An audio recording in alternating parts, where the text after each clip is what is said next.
Hi, this is Scott Garibay, and today we're going to talk about Dungeons & Dragons, and we're going to talk about Dungeons & Dragons Pokemon. So this is a field report from Session 1 of D&D Pokemon. Woo! It was mind-blowing. Let's talk about the Dungeon Master, the Storm Dungeon Master first. Absolutely incredible. So,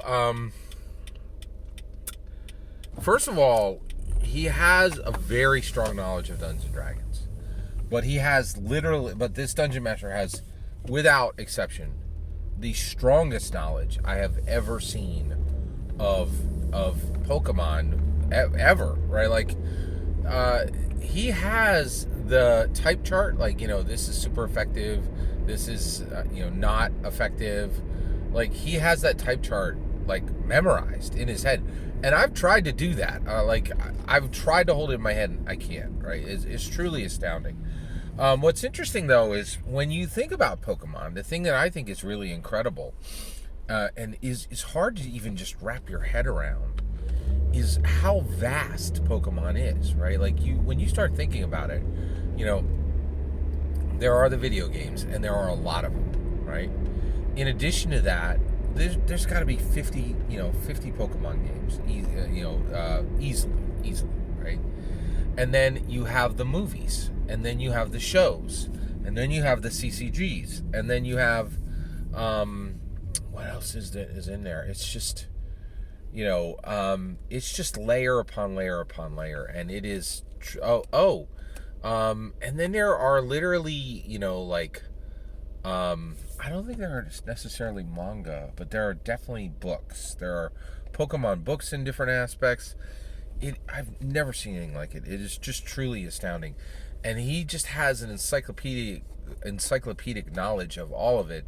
But all of that is wrapped in a layer of love for Pokemon, just a genuine love for Pokemon, and a respect for it, right? And I think, and I've never seen, he is, super fan is almost, it doesn't capture it, right? And what I think is really interesting is we are, as a society, moving up Maslow's hierarchy, right? Like, at the bottom, you're like, oh, do we have shelter? Do we have food?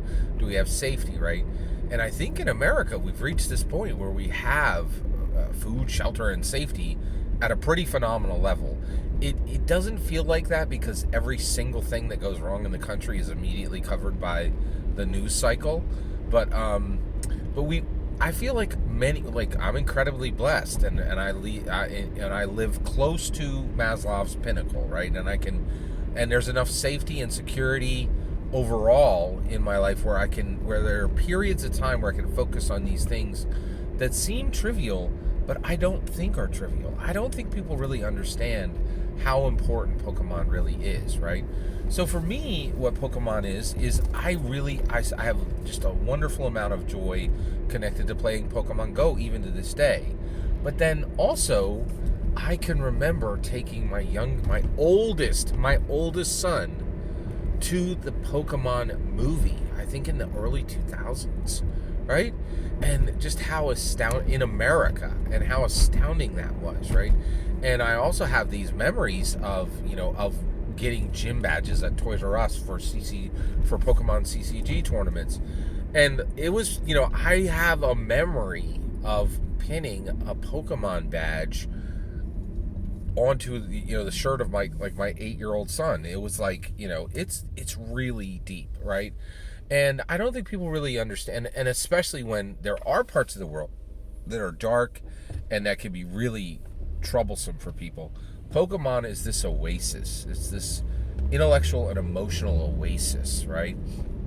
And this person has an encyclopedic knowledge of Pokemon, and a very strong knowledge of Dungeons & Dragons, and has married these two things for one group.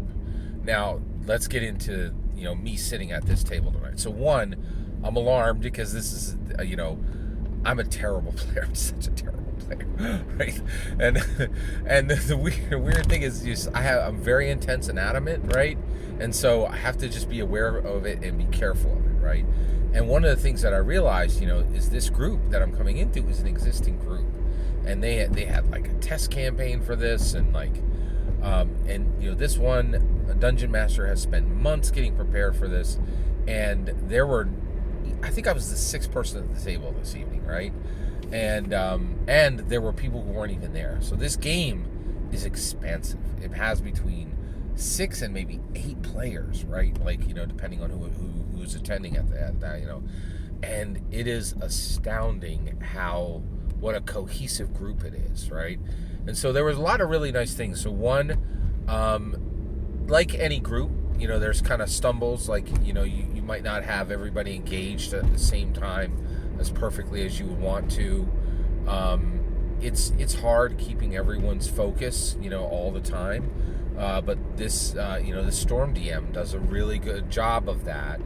But what really, really impressed me is just how cohesive the group is. There's absolutely, little skirmishes of attention, and skirmishes of, who's gonna be the highlight in this scene. Is everybody able to get into each scene? Like, one of the things is that, like, frustrated me a little bit was, don't split the party, right? I get there are reasons you want to split the party. There was this one personal scene where one of the players had something that was going on with their character has Darkrai as a actual a Pokemon deity, right? So he had kind of a secretive scene, and there was a really good reason for the party to be split for that, right? But then there were other parts of the times where there just really wasn't good reasons to have the party split, and we were spending real game time getting just pulling people back together, right? Like, and so it was really fascinating. So they my point is, they do have troubles like any group, but I was truly astounded at what a good game group this is. And honestly, I really consider myself a top tier dungeon master. I've been doing this for a long time, and it is truly wonderful to see somebody at the top of their game really, pulling together a good space for good, for good players, and just making it work, right? And so it was really, it was excellent, right? And so, one, I'm always, concerned about that, because, like, if I get something stuck in my craw, like, I can be intense and adamant about it. So I'm aware of the issue, and I think I should be able to manage it going forward. But, like, it's almost like I feel a little bit like a bull in a china shop, like, oh boy, I need to watch my horns, and people don't see that at first, because, like, it doesn't flare up until I get really concerned about something, right? So it's just an issue I need to manage, and I'm working very hard to manage it, right? So, but I was truly astounded at, just what these guys were throwing down and doing. And I just said, guys, let's talk about that. So one of the things I was really, really impressed with was this group is not all guys. It is a male-female mix, right? And I was really incredibly astounded, because there's this history in Dungeons and Dragons of it being male-dominated, and then women coming out of that with bad stories, right? And what really astounded me, and I think this energy comes from the Dungeon Master. The Dungeon Master, and honestly, I don't know how he did it, right, to tell the truth. I think he's had more success incorporating male-female mixes than I have in the past, right? And the way he did it is I really don't know how he accomplished it, but there's just no gender at the table, right? Like, the female-male mix it's just players, right? And gender is truly just kind of lost in the mix. Gender is not relevant, right? Because I think at conventions I've seen this, where people will sit down and they don't know each other, and men will be like, oh, I need to be polite for this lady, I'll clean up my language, or, and what's wild is, like, this table didn't feel like that. It didn't feel like anybody needed to do anything for the other gender, right? It was just, and I really don't know how the Storm Dungeon Master accomplished that almost effortless mix of genders, right? But I was also very, like, you hear these stories, right? They're all over Twitter, and they're all over, and I can tell you, the opposite story. I've been at a table now where gender truly, it was so completely irrelevant, and the dungeon masters and every player at the table only saw players, right? Like, you know, it's almost like a cliche, like I don't see, you know, X, right? Like it really did feel like nobody at the table really saw gender, right? It was just players at the table, which boy, I wish you know, and I think honestly, like, I think that's what we're trying to go, is that everybody is at the same level, where like every table is like that, where gender is just lost. It's, and you know, it wasn't an issue, it wasn't a factor, which is pretty astounding. So yeah, it was very impressive. The last thing I'll say, holy cows, man. Holy cows. Okay, let's get into this. So what do you need to run good Dungeons and Dragons, right? You need a good dungeon master. You need good players. These guys have it, right? And I keep saying guys, but it was a male female mix, right? So sorry, I'm still struggling to lose gender completely, right? So this group has a good dungeon master and good players, right? They have a great dungeon master and they have great players, right? But what really astounded me was the space they're in is phenomenal. It's this very well lit, beautiful basement, long, tons of room, and just filled with every possible thing you could, like, it was very clear these guys this group has spent months, if not years, low number of years, getting great tables, great chairs, right? Shelves for days just filled with miniatures. And what really was amazing was just phenomenal 3D printing, unbelievable 3D printing, like buildings, trees, just astounding miniatures, for like hundreds of miniatures, right? You know, 3D printed, you know, buildings, and like large layout mats, right, with like grass texture. Like, I could not believe it, right? And honestly, I'm incredibly blessed. I have played Dungeons and Dragons in some of the finest Dungeons and Dragons, you know, establishments, and it astounds me that I keep seeing nicer and nicer spaces. And you guys, I mean, I talk about Dungeons and Dragons multiple times every single day.